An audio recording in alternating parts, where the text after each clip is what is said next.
Gita should be taken or accepted as it is directed by the speaker himself. The speaker of Bhagavad Gita is Lord Sri Krishna. He is mentioned on every page of Bhagavad Gita as the Supreme Personality of Godhead, Bhagavan.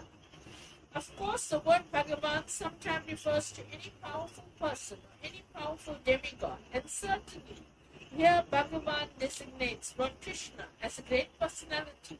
But at the same time, we should know that Lord Krishna is the Supreme Personality of Godhead, as is confirmed by all great acharyas, spiritual masters, like Sankaracharya, Ramanujacharya, Madhavacharya, Namahatta Swami, Sri Chaitanya Mahaprabhu, and many other authorities of Vedic knowledge in India. The Lord himself also established himself as the Supreme Personality of Godhead in the Bhagavad Gita, and he is accepted as such in the Brahma Samhita and all the Puranas, especially the Srimad Bhagavatam, known as the Bhagavad Purana. Therefore, we should take Bhagavad Gita as it is, directed by the personality of Godhead himself.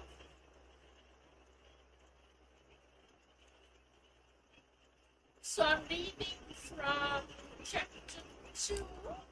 I had initially said verse 220, but I thought that as the verses after that has relevance to this verse, so I'll read from 220 to 225 and speak a little. Chapter 2, text 20. Najayate midyanta va kadachin, nayam bhuta bhavita va na bhuya, ajo nitya saspato yam purano, nahanyate hanyamane sanide. For the soul, there is neither birth nor death at any time. He has not come into being, does not come into being, and will not come into being. He is unborn, eternal, ever existing and primeval. He is not slain when the body is slain. Purport. Qualitatively, the small atomic fragmental part of the Supreme Spirit is one with the Supreme. He undergoes no changes like the body. Sometimes the soul is called the steady or kutastha. The body is subject to 6 kinds of transformations. It takes its birth from the womb of the mother's body, remains for some time, grows, produces some effects, gradually dwindles, and at last vanishes into oblivion. The soul, however, does not go through such changes. The soul is not born, but because he takes on a material body, the body takes its birth. The soul does not take birth there, and the soul does not die. Anything which has birth also has death, and because the soul has no birth, he therefore has no past, present, or future. He is eternal, ever existing, and primeval. That is, there is no trace in history of his coming into being. Under the impression of the body, we seek the history of birth, etc. of the soul. The soul does not at any time become old as the body does. The so-called old man therefore feels himself to be in the same spirit as in his childhood or youth. The changes of the body do not affect the soul. The soul does not deteriorate like a tree, nor anything material. The soul has no byproduct either. The byproducts of the body, namely children, are also different individual souls, and owing to the body, they appear as children of a particular man. The body develops because of the soul's presence, but the soul is neither offshoots nor change. Therefore, the soul is free from the 6 changes of the body. In the Kanda Upanishad, we also find a similar passage which reads, Najayate Miyata Va Vipaschin, Nayam Pujashin Na Babuta Kashit, Ajo Nitya Sasvato Yam Purano, Nahanyate Hanyamane Saride. The meaning and purport of this verse is the same as in Bhagavad Gita, but here in this verse there is one special word, Vipaschin, which means learned or with knowledge. The soul is full of knowledge, or full always with consciousness. Therefore, consciousness is a symptom of the soul. Even if one does not find the soul within the heart, where he is situated, one can still understand the presence of the soul simply by the presence of consciousness. Sometimes we do not find the sun in the sky, owing to clouds, or for some other reason, but the light of the sun is always there, and we are convinced that it is there for daytime. As soon as there is a little light in the sky, early in the morning, we can understand the sun is in the sky. Similarly, since there is some consciousness in all bodies, whether man or animal, we can understand the presence of the soul. This consciousness of the soul is, however, different from the consciousness of the Supreme, because the Supreme Consciousness is all knowledge, past, present, and future. The consciousness of the individual soul is prone to be forgetful. When he is forgetful of his real nature, he obtains education and enlightenment from the superior lessons of Krishna. But Krishna is not like the forgetful soul. If so, Krishna's teachings of Bhagavad Gita would be useless. There are two kinds of souls, namely the minute particle soul, Anu Atma, and the super soul, Vibhu Atma. This is also confirmed in the Katha Upanishad in this way. Anor Aniyan Mahato Mahiyan Atmasya Janto Nihito Guya Guhaya Tam Apruta Vasyati Vikasaku Datu Sadhan Mahimana Atmana. Both the super soul, Paramatma, and the atomic soul, Jivatma, are situated in the same tree of the body within the same heart of the living being. And only one who has become free from all material desires, as well as lamentations, can, by the grace of the Supreme, understand the glories of the soul. Krishna is the fountainhead of the super soul also, as it will be disclosed in the following chapters. Arjuna is the atomic soul, forgetful of his real nature. Therefore, he requires to be enlightened by Krishna, by his bona fide representative, the spiritual master.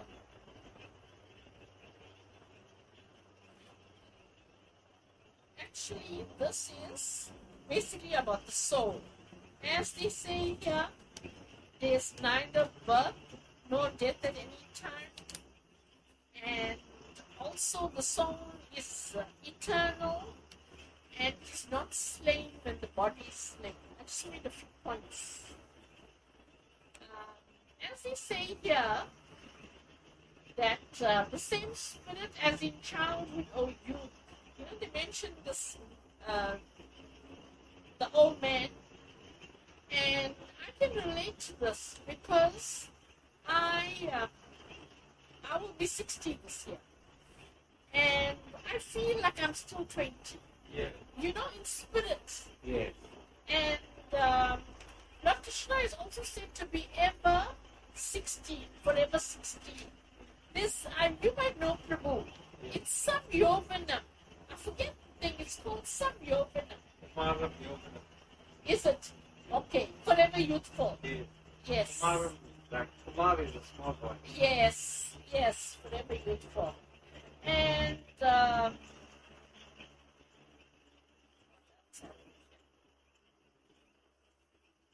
Sure, which verse it is. sorry? I don't know which verse it is, but I know it's Yogana. Yes. Yovanam. Yeah. Yovanam. Yeah.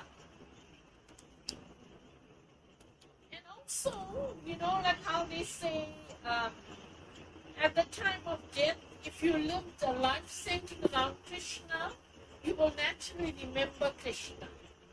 But in any event, even if a devotee is very sincere, and maybe at that time of death, he's in anxiety or whatever, and does not remember Krishna, Krishna will give you the intelligence for you to remember him at the time of death. And what else? And your destiny, well, after death depends on you. It is like what you're thinking at the time of death. You know, like generally how they say, if a wife thinks of the husband, she should take a male body and vice versa. And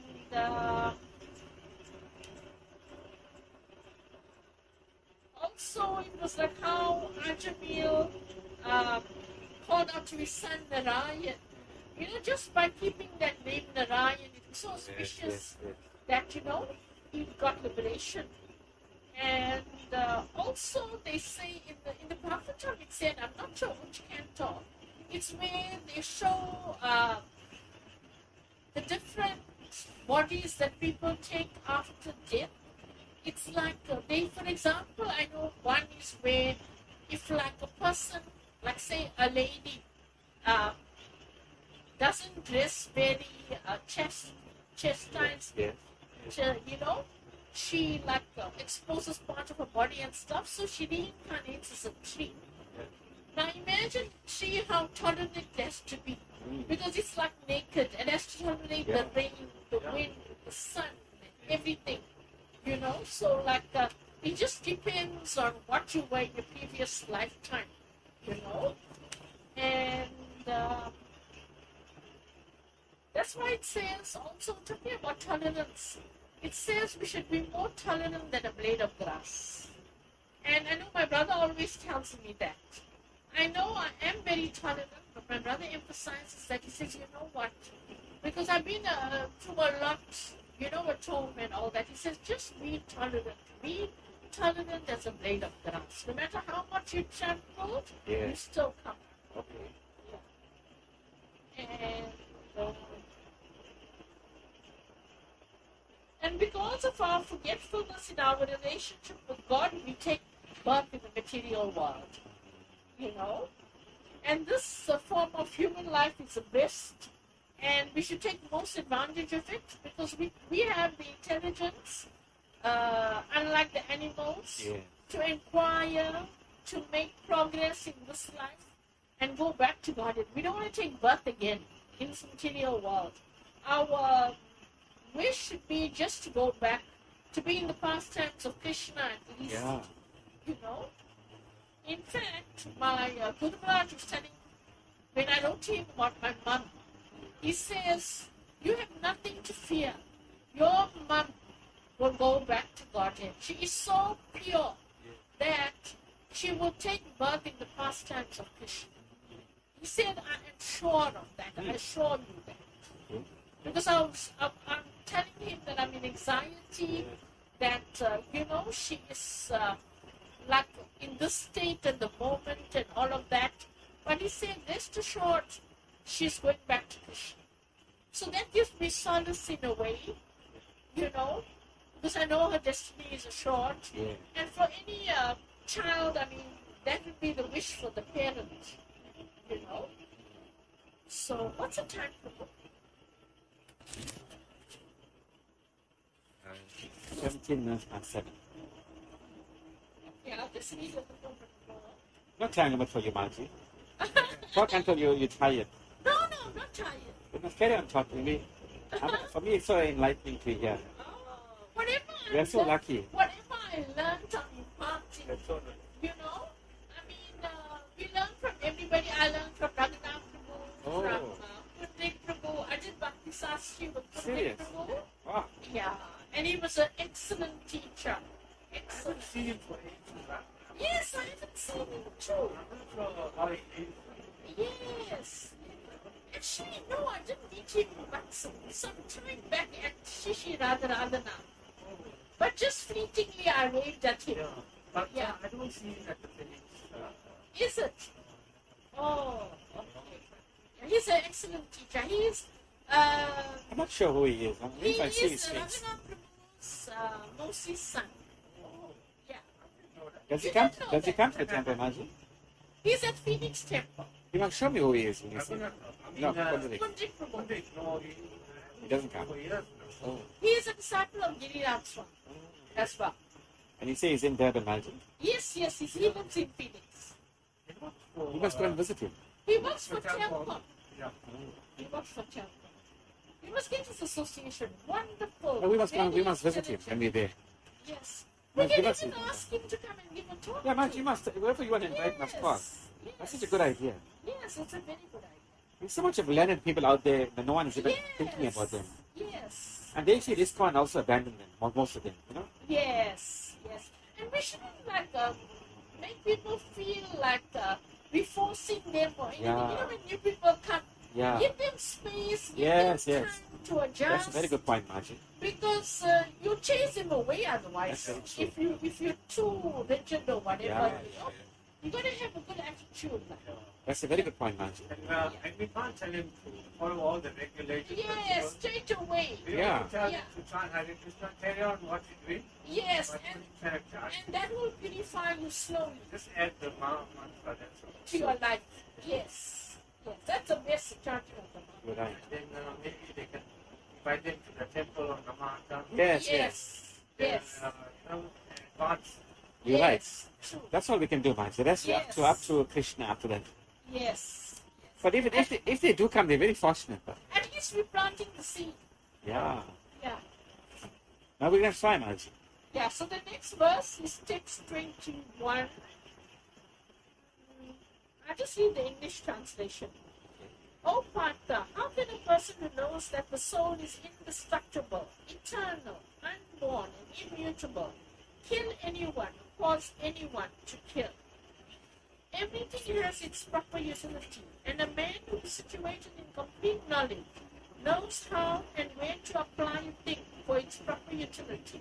Similarly, violence has its utility, and how to apply violence rests with the person in knowledge. Although the justice of the peace awards capital punishment to a person condemned for murder, the justice of the peace cannot be blamed because he orders violence to another person according to the codes of justice. In Samhita, the law book for mankind, it is supported that a murderer should be condemned to death so that in his next life he will not have to suffer for the great sin he has committed. Therefore, the king's punishment of hanging a murderer is actually beneficial. Similarly, when Krishna orders fighting, it must be concluded that violence is for supreme justice and that Arjuna should follow the instruction, knowing well that such violence committed in the act of fighting for Krishna is not violence at all, because at any rate, the man or rather the soul cannot be killed. So for the administration of justice, so-called violence is permitted. A surgical operation is not meant to kill the patient, but to cure him. Therefore, the fighting to be executed by Arjuna at the instruction of Krishna is with full knowledge, so there is no possibility of sinful reaction. Actually, it's quite interesting here that the king's punishment of hanging a murderer is actually beneficial because in his next life he won't have to repent for that sin because he's already received the punishment for it already. Yeah. And let me read the next 2-3 verses because it's so interesting. And I'll talk So you say, about... it's better to get punishment early then. Yes. Yes. And that's the way. Yes. It's better, you think. It's better. It's better. As a person puts on new garments, giving up old ones, the soul similarly accepts new material bodies, giving up the old and useless ones. Change of body by the atomic individual soul is an accepted fact.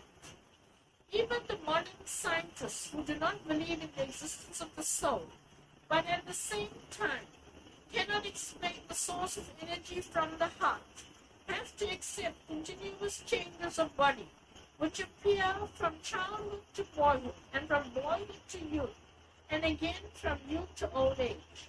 From old age, the change is transferred to another body. This has already been explained in a previous verse, 2:13. Transference of the atomic individual soul to another body is made possible by the grace of the super soul. The The super soul fulfills the desire of the atomic soul, as one friend fulfills the desire of another.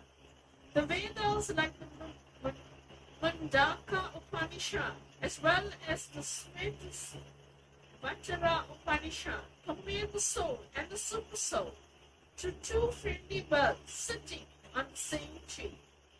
One of the birds, the individual atomic soul, is eating the fruit of the tree, and the other bird, Krishna, is simply watching his friend. Of these two birds, although they are the same in quality, one is captivated by the fruits of the material tree, while the other is simply witnessing the activities of his friend. Krishna is a witnessing bird, and Arjuna is the eating bird. Although they are friends, one is still the master, and the other is a servant. Forgetfulness of this relationship by the atomic soul is a cause of one's changing his position from one tree to another, or from one body to another. The Jiva soul is struggling very hard on the tree of material body. But as soon as he agrees to accept the other bird as the supreme spiritual master, as Arjuna agreed to do by voluntary surrender unto Krishna for instruction, the subordinate bird immediately becomes free from all lamentations. Both the Mundaka Upanishad and the Svetavachara Upanishad confirm this.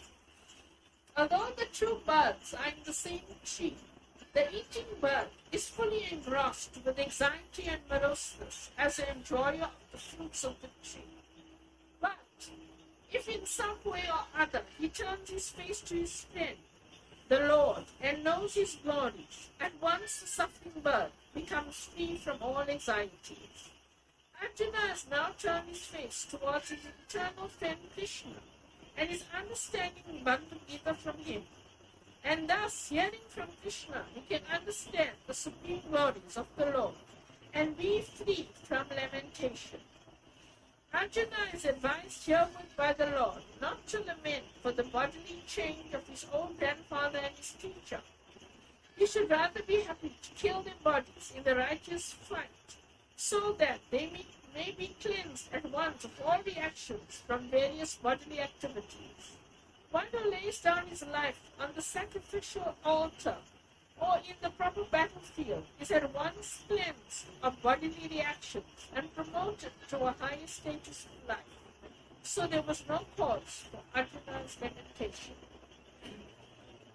So here it is said, as you put on new garments, giving up the old one, the soul similarly accepts new material bodies, giving up the old and useless ones. Prabhu, you want to say anything about that? You are quite learned, though. Say something. Yeah, he's very good. Yeah. I was talking a lot about him. Yes, say something. He's many years in Krishna consciousness. I know. How many years, Prabhu?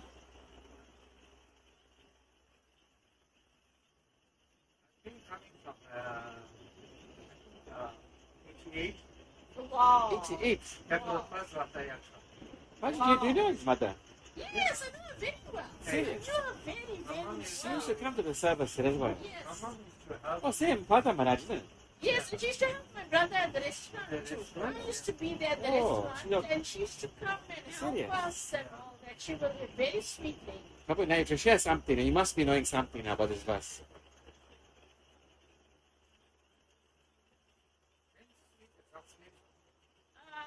Change your body. Let's see. We have to accept continuous change your body, which appear from childhood to boyhood, from boyhood to youth, from youth to old age, from old age to another body, transferring to the atomic individual soul to another body is made possible by the grace of the super soul. And they talk about the two birds, the witnessing bird and the eating bird. I know sometimes when you put on the spot, you can't say it. Like, I'm just thinking now about the soul. Like, we always feel that we are young, forever young. Yes, yes. Yeah. Because of the presence of the soul. We can see the body is always changing and deteriorating. Yeah, yeah. But the soul is untouched. Yes, And, yes. That's what keeps us keeps us alive. Actually. Yes, So exactly. because of the presence of the soul. True. Yeah. Because in a dead body, when there's no soul, there's no life. Yes, yes. Yeah, like consciousness. Yeah. Yeah. And yet the soul is so tiny. You The can't even atomic see in it. size. They say 1/10 of the 10,000th of the tip of the hair. So, I mean, you can't even imagine how It's so atomic in size. It's gives the body like so much of life. The body can do like Imagine. so much of things. And the soul is the same, like even in an animal, Yeah, a bird, very amazing. human being, you know. So we should look at everybody equally. Supposed to, yeah. Yes, yes, I mean, the body believes with our belief. yes. And But yet the it's a soul is, vegetarian. Yeah, and the soul is still like Yes. nice. And an ant, if you look at an ant, I mean, so the minute. ant is so small. How can you imagine the Yeah. soul in the body? Yes, yes. You see, the ant can carry 20 times its size. Yeah. And Its they, weight. yeah, Amazing, eh? sure. How strong it is. And that's why they say the soul is so amazing. They use the word in Bhagavad Gita, so amazing. Right. Next one, let's see. The soul can never be cut to pieces by any weapon, no burned by fire, no moistened by water, no withered by the wind. All kinds of weapons, swords, flame weapons, rain weapons, tornado weapons, etc., are unable to kill the spirit soul. It appears that there were many kinds of weapons made of earth, water, air, ether, in addition to the modern weapons of fire. Even the nuclear weapons of the modern age are classified as fire weapons, but formerly there were other weapons made of all different types of material elements. Fire weapons were counteracted by water weapons, which are now unknown to modern science. Nor do modern scientists have knowledge of tornado weapons. Nonetheless, the soul can never be cut into pieces, nor annihilated by any number of weapons, regardless of scientific devices.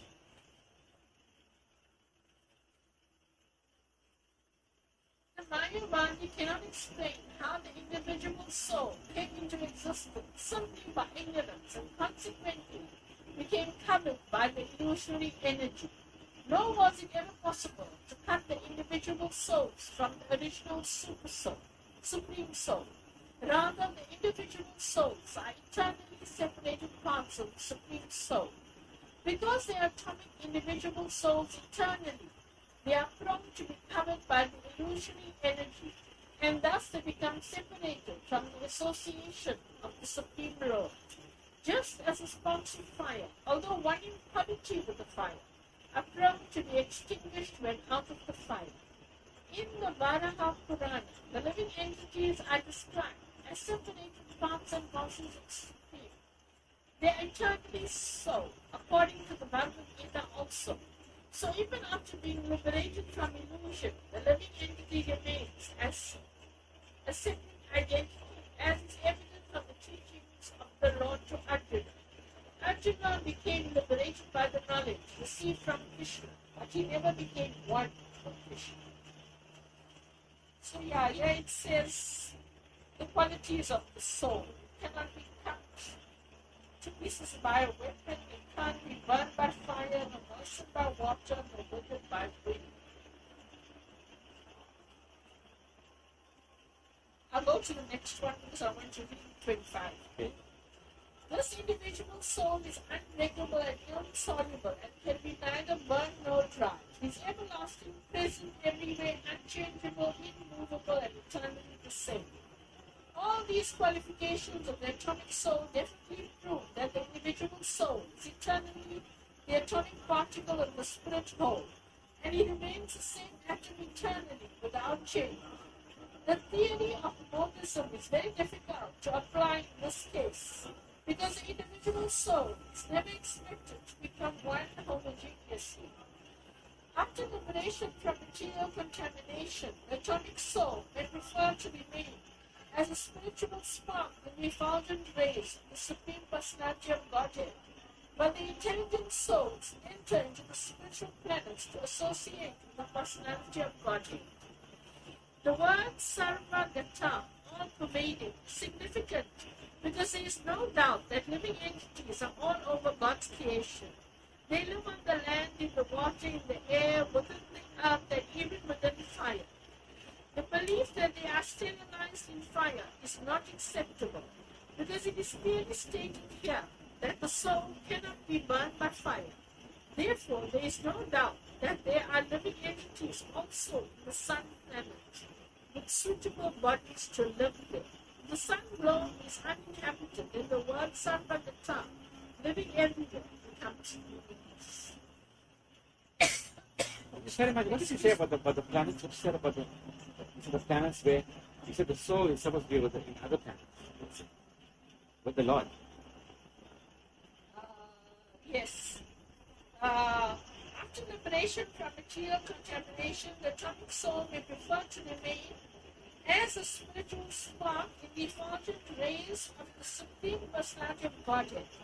But the intelligent souls enter into the spiritual planets to associate with the Personality of Godhead. Spiritual planets. There's not ordinary planets.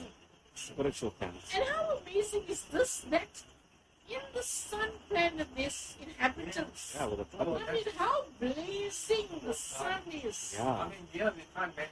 Yes, the little heat from so many miles away, we Amazing. feel, and on the sun planet there's... How is that possible? As you said, Maji, the soul is amazing. Exactly. So I got the last one I want to read. I like this one. Okay. It is said that the soul is invincible, inconceivable, and immutable. Knowing this, you should not grieve for the body. As described previously, the magnitude of the soul is so small for our material calculation that it cannot be seen even by the most powerful microscope. Therefore, it is invisible. As far as the soul's existence is concerned, no one can establish his existence experimentally beyond the proof of Shruti or Vedic wisdom. We have to accept this truth because there is no other source of understanding the existence of the soul. Although it is a fact by perception, there are many things we have to accept solely on grounds of superior authority. No one can deny the existence of his father based upon the authority of his mother. There is no source of understanding the identity of the father except by the authority of the mother. Similarly, there is no source of understanding the soul except by studying the Vedas. In other words, the soul is inconceivable by human experimental knowledge. The soul is consciousness and conscious, but also is a statement of the Vedas. And we have to accept that. Unlike the bodily changes, there's no change in the soul. As eternally unchangeable, the soul remains atomic in comparison to the infinite Supreme Soul. The Supreme Soul is infinite, and the atomic soul is infinitesimal. Therefore, the infinitesimal soul, being unchangeable, can never become equal to the infinite soul, or the Supreme Personality of Godhead. This concept is repeated in the Vedas in different ways, just to confirm the stability of the conception of the soul. Repetition of something is necessary in order that we understand the matter thoroughly without error. Okay, this one, it says that knowing the soul is invisible, inconceivable, and immutable, we should not grieve for the body. Now, we all generally are attached to everybody, especially family, friends. And although we say we shouldn't be so attached, but we do grieve. It's only natural. Like if your mother or father has to pass away, you're going to grieve. It is natural. But we should understand. I remember when my dad passed away, I was very, very attached to my dad. We were like this. We did every single thing together because I loved with him all my life. You know, even when I come from work, we'll sit at the dining table. I'm telling what happened at work. He knows all my colleagues' names, everything. And, we used to interact like that. And when he passed away, I thought, what would happen to me on the day that he passes away? And especially he was sick for 11 months. He had prostate cancer. And I was scared. Was it detected late? Yeah. And I used to take care of him. And he actually died in my arms. While I was bathing him, I just put on his shirt. Yeah. And I held him in my hands. And he took stuff. Hey, sorry. Yeah. We'll pray for him. Yeah, and it was traumatic for me. But thanks to my understanding of the soul, I managed it so well. I accepted it so well. People were shocked at my reaction. Because I was going around making funeral arrangements, getting the priest, getting the stuff for the priest and everything, arranging all of that. And I don't know how I did all of that. Going around, even purchasing stuff for the programs and everything. I did everything. And I don't know, Krishna just gave me the strength. He gave me the ability to manage, knowing that I would not cope. He gave me that ability. And I realized, no, I am strong. And I could manage that, not without Krishna's help. I couldn't have done it. Couldn't, and without my Guru Maharaj's help, I wouldn't have done it. My Guru Maharaj was with me every step of the way. I used to message him, telling him exactly what's happening. He used to console me. He used to give me inspiration to carry on, to look after my dad. He said, Vaishnav Seva is the best Seva you can ever do. He said, your dad is a Vaishnav. What better service can you do in this life?